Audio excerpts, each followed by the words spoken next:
124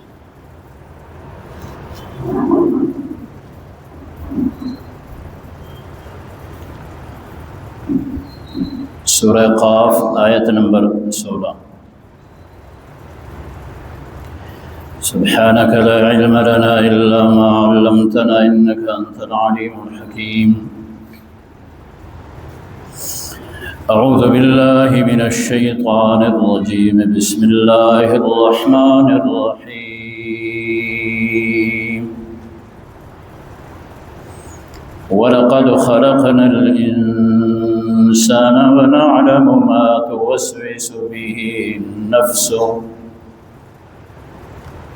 ونحن أقرب إليه من حبل الوريد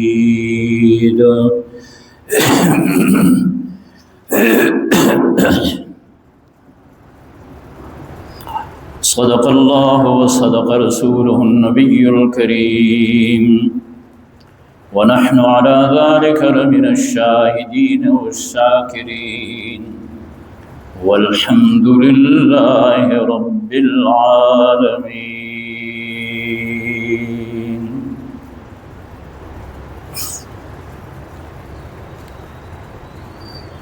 گزری ہوئی آیتوں میں اللہ تعالیٰ نے اپنی قدرت کاملہ کا بیان فرمایا تھا،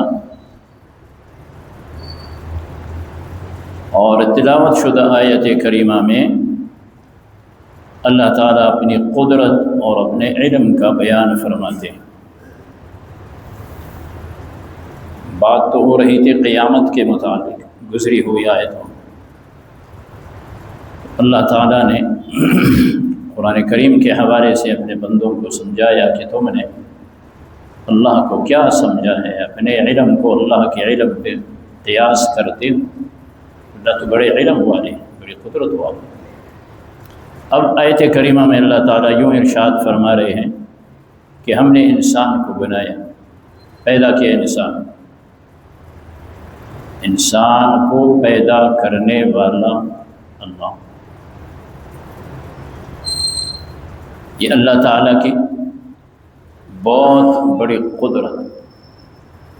جب انسان سے کہا جا رہا ہے کہ تیرا خالق میں ہوں، میں نے تجھے بنایا ہے، پیدا کیا.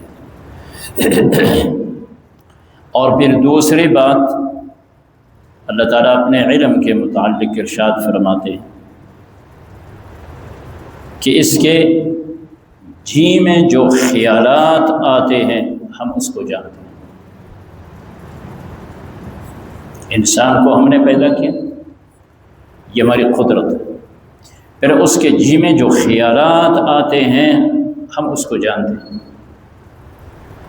ہاتھ سے، پیر سے، جوارے اعضاء سے جن اعمال افعال کا صدور ہوتا ہے تو دور کی بات ہے، بلکہ وہ چھپی ہوئی چیز بیان کی جا رہی ہے، جو خیالات، جو وساوس اس کے دل کے اندر جی میں آ رہے ہیں، سوچ رہا ہے. فرمایا ہم اس کو بھی جانتے ہیں. یہ دوسری بات ہو گئی. اور تیسری بات اللہ تعالیٰ یہ ارشاد فرما رہے ہیں کہ ہم اس کے رگ حیات سے بھی زیادہ قریب ہیں. رگ حیات سے بھی زیادہ قریب. جانور کو ذبح کرنے کے لیے جب لٹایا جاتا ہے تو یہاں گلے سے اس کی رگیں کاٹی جاتی ہیں، اس کا روح نکلتا ہے. تو انسان کے متعلق اللہ تعالیٰ فرما رہے ہیں ورید یعنی رگ حیات. انسان کے بدن میں اللہ تعالیٰ نے رگیں رکھی ہوئی ہیں، ورید بھی ہیں، شریان بھی ہیں. ورید موٹی رگیں ہیں، شریان باریک رگیں ہیں. ورید اور شریان میں پھر یہ بھی فرق ہے کہ جگر جو انسان کے دل کے اندر مطبخ کہلاتا ہے، کچن کہلاتا ہے، تمام چیزیں اس میں پکتی ہیں، پھر بدن میں سپلائی ہوتی ہے. تو جگر سے جو رگیں نکلتی ہیں ان کو ورید کہا جاتا ہے، جو پورے بدن میں خون کی سپلائی کرتی ہیں، اور دل سے جو رگیں نکلتی ہیں ان کو پھر شریان کہا جاتا ہے۔ اور ڈاکٹر صاحب بیٹھے ہوئے ہیں، اگر کہیں میں غلط ہوں تو پھر ٹھوک لینا، لیکن تھوڑی سی بات ذہن میں رکھنا، میں نے بھی سند لی ہوئی ہے طب کی، میں حکیم ہوں، اس لیے اس کی تفصیل ہونی چاہیے۔ اسی طرح ہے، دل سے جو رگیں نکلتی ہیں وہ باریک ہوتی ہے اور ان کو شریان کہا جاتا ہے۔ ان رگوں کے اندر جب تنگی آ جاتی ہے تو یہی ہوتا ہے جو اسٹنٹ لگتے ہیں مریضوں کو، کام نہیں کرتے ہیں تو پھر بائی پاس ہو جاتا ہے۔ بہرحال تو وہ جو جگر سے نکلنے والی رگیں ہیں وہ ورید کہلاتی ہیں، اور جو دل سے نکلتی ہے ان کا تعلق دل کے ساتھ ہے، ان کو شریان کہا جاتا ہے۔ اب ورید میں خون کا غلبہ ہوتا ہے،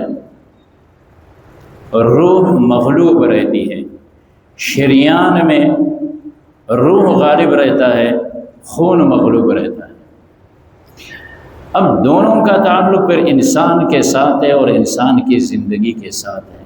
تو قرآن کریم نے صرف کہا ہم اس کی رگ حیات سے قریب ہے، خواہ وہ ورید ہو یا شریان، یہ دونوں انسان کی رگیں جس پہ انسان کی زندگی کا دار و مدار۔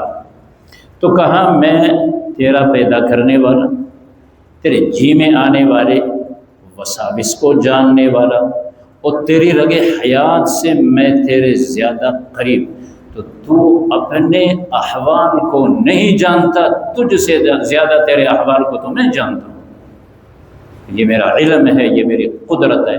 پھر تو کس طرح اپنے علم کو میرے علم پہ قیاس کر کے کہتا ہے جب انسان جاتا ہے مٹی بن جاتا ہے پھر وہ دوبارہ کس طرح زندہ ہوتا ہے؟ یہ تو امکان سے بہت بعید ہے۔ کہا نہیں، تجھے سمجھایا جاتا ہے اللہ کے لیے کچھ مشکل نہیں ہے۔ اب آگے پھر آگے اور اس کی تفصیلات ہیں۔ چنانچہ ارشاد خداوندی ہے، اعوذ باللہ من الشیطان الرجیم، بسم اللہ الرحمن الرحیم، وَلَقَدْ خَلَقْنَا الْإِنسَانَ، اور ہم نے پیدا کیا ہے انسان کو، وَنَعْلَمُ مَا، اور جانتے ہیں جو، توسوس بِهِ النَّفْسُ، جو اس کے جی میں خیالات آتے ہیں ہم اس کو جانتے ہیں، پیدا کرنے والے بھی ہم ہیں اور اس کے خیالات کو، وساوس کو، جی میں آنے والوں کو ہم جانتے ہیں۔ اور تیسری بات فرمائی، وَنَحْنُ أَقْرَبُ إِلَيْهِ، ہم انسان سے قریب ہے۔ اے اللہ کتنے قریب ہے؟ فرمایا مِنْ حَبْلِ الْوَرِيدِ۔